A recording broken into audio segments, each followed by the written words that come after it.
who knows what's going to happen from here? There's so many different ways to read the form of those top 8 to 10 teams. And that's right. How do you just dissect that ladder, really, when you think about it? There were some big winners. I think GWS obviously gave us a bit of an indication of where they're at with the Cats. And I think Carlton was a big win too. That was one they just had to get at home against the Gold Coast Suns. I think that sort of was telling for me that I've still got faith in Carlton and the Giants, that they are going to be there at the pointy end. So they were some big wins, of course, the draw, and probably credit to Collingwood with those 6 kids that they were playing to go over West and come out with the 2 points. They'll be disappointed, but it was a good result. Isn't it amazing? I mean, we've talked about it the last couple of weeks. Essendon, second place on the ladder with a percentage of 104.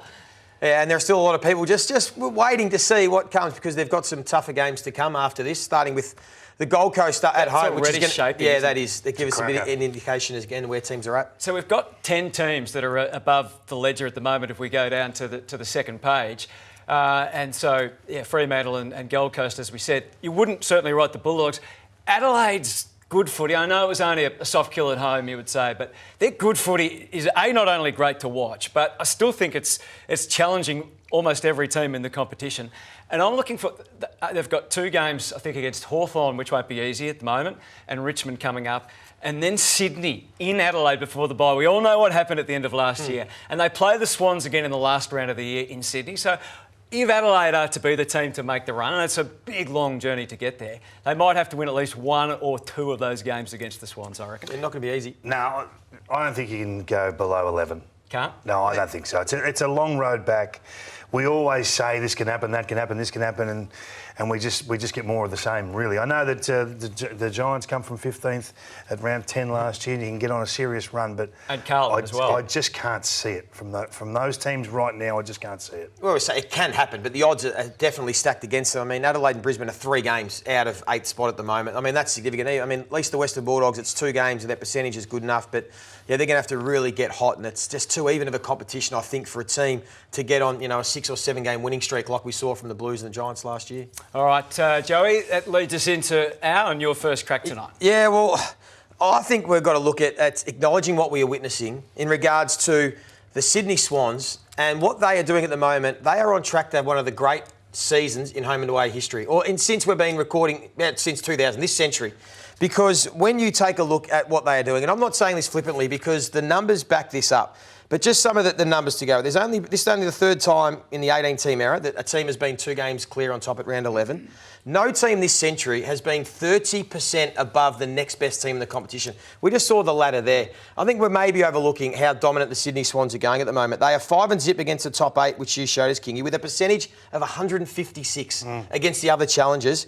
And right now, they are number 1 in the competition for points for and number 1 in the competition for points against. Now, to put that in context, only 5 teams this century have ended the home and away season with the points for and against number 1. And we are talking the all-time great teams. The Essendon of 2000 that went 21-1.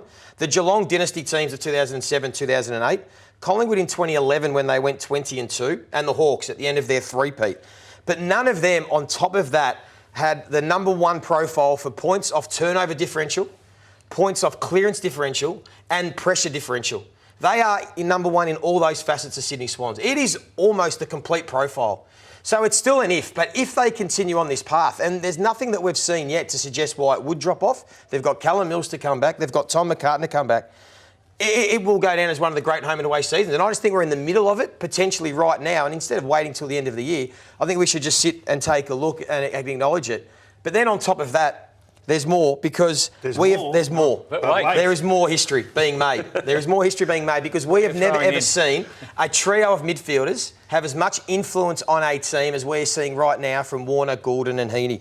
So to give you some numbers, right now those 3 combined have either directly scored or directly assisted in a score, so the last kick to a score, and 505 points. That's never been done before at round 11 since they've been recording these stats. The next best, you have to go back to that Cats team of 2010 when Gary Ablett Jr. as a midfielder kicked 44 goals on his own, is to give you some context about what this Sydney trio are doing.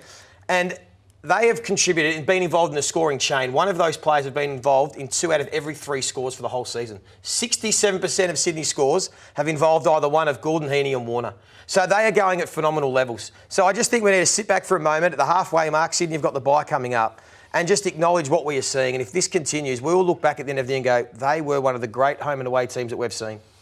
So this brings me to the obvious question. So those three midfielders having so much damage on the game, at what point will someone tag both Heaney and Warner, or pick your poison, put Goulden in there, or mix it up a bit? Because I think it'll happen. It should. They're having such an influence, as you said, on games. No one tags anymore. They think, oh, we're going to our system versus your system, and that's what you get.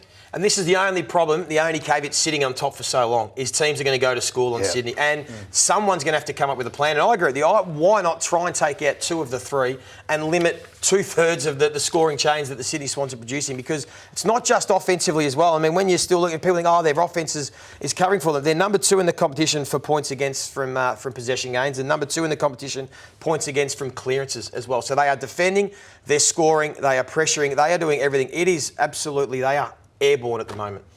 So the Bulldogs and the Swans started things off on Thursday night, and it was a much better performance in some ways from the Bulldogs than what we've seen. And we know the injuries probably stopped them, and we saw a different look in the midfield, which we've liked. But in the end, the Swans, there's something to behold, as you talked about at the start of the show. Yeah, they got the job done, didn't they? They were challenged, and at half-time it was a real issue. But they stepped up when the whips were cracking, and you touched on it on the night, Kingy, but the difference for the Sydney Swans, in the first half, the Western Bulldogs were getting their hands on the ball first. And we know when the Western Bulldogs do that, they're a hard team to stop. And Sydney do almost everything well. I went through it off the top. The one area that they aren't necessarily great at is the ground ball and the ability to get from the inside to outside. So in the second half, when they were challenged and they had to roll their sleeves up and they were able to win this pre-clearance contested ball, the important one, and then get it to the outside, that just makes them even more dynamic. It makes them almost impossible to stop, and it was a big factor in this game in the third quarter. It was why they were able to kick 5 goals to 1 and break the hearts of the Western Bulldogs. So it was significant. Ed Richards was the big outlet. And Ed Richards, exactly right. He was best on ground at half-time. And of all the players they couldn't afford to lose in this game, it was Ed, wasn't it? He was flying, wasn't he? It was a big matchup. And then James Jordan had the tagging role and was able to go to Treloar. So you can see the numbers there. Sydney Swans, it was impressive for them to win the way they did. And the horse he was pretty on right from the start, wasn't he? He was a bit grumpy in the first minute of the game. He was intense, and knowing the bye, that's I guess that was all part. They had to do the job, and they were able to, despite the better performance from the Bulldogs. So, with thanks to NIB striving for better, Kingy, the Bont up forward is something you've led us to in the past, and you saw some pretty good examples in this game. He doesn't always mark the ball, and he doesn't always crumb the ball. He's not necessarily set the world on fire on the lead or anything like that. But what he does do is create chaos. He's a big frame. He draws a lot of attention. He knows when the ball needs to come to ground. Gee whiz, that's a powerful mark, isn't it? I want to see more of him down there because the midfield's fine without him. As much as the coach clearly worries about it. What I do want to see is when he gets a mismatch like this, get into that forward 50 stoppage. Because now you've got a defender on you, not a midfielder who's going to be able to clamp you. He just was enormous. There's an arm chop every day of the week. Should have got an opportunity there to kick another goal. But I think this is something they can really explore. And if you have a look at the 6 centre bounces that he wasn't in, they won 6, I should say, 6-1 without Bontempelli in there. So they trusted West and they trusted Treloar to keep doing what he's doing.